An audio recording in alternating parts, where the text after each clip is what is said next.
shikoja studentët shqiptar, të cilët nga një lloj pragmatisë si vitparista fillonin dhe dashuronin kaq shumë dije në një moment, aty u kuptoja sepse në Shqipëri prej shumë viteve propagandoi që në shtëpi që ti do shkosh në shkollë të bëhesh diçka në jetë. Të gjesh një punë. Ndërkohë, kultura italiane e shkollimit, që unë nuk them ndoshta është më e mira, ishte që ti shkon aty për Unë mendoj se është më e mira.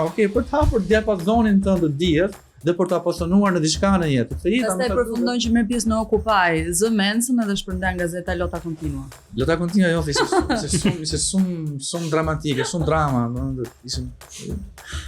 kjo është ideja që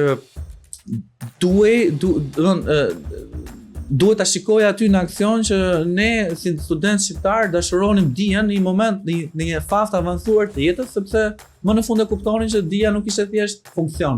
Jap një shkëmbim, të shkoj të futem aty të bëhem doktor, profesor, që të kem para të bëj vilën. Jo, është një botë më vete, është një kënaqësi më vete që kush e ka, luma ai që ka. Mi pra po, nga ana tjetër nëse mund të ndërhyj pak këtu, problemi është sistemik, sepse kjo dëshira apo dashurimi i dijes për cilin ti flet, që është ideali më i madh njerëzor, mendoj unë, që ne mund të mendojmë, është domethënë pika në cilën ne punojmë dhe studiojmë për të përmirësuar dijen njerëzore, pra është një ideal i jashtëzakonshëm. A mundet që njerëzit të operojnë me këtë mindset në momentin që ata jetojnë në një sistem që siç e përmendë edhe ti shumë mirë shpara kur erdhi puna ke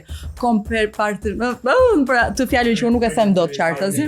Bravo. Mentalizimi. Okej. Kur nuk ke arsim të mirë, kur nuk ke shëndetësi të sigurt, kur e ardhmja jote nuk është e sigurt, pra njerëzit fillojnë dhe hyjnë pastaj në këtë modalitetin e pasigurisë për të ardhmen që pastaj ushqehet edhe nga të gjithë bufonët e mundshëm që përdorin terrorin dhe frikën ke qytetarët si levë kryesore të diskutimit publik. Domethënë, kjo është një për cilin flet është një kopsht Edeni që le të mësojmë për dashurinë ndaj dijes edhe le të mos mendojmë çfarë do ndodhi në të ardhmen me jetën tonë.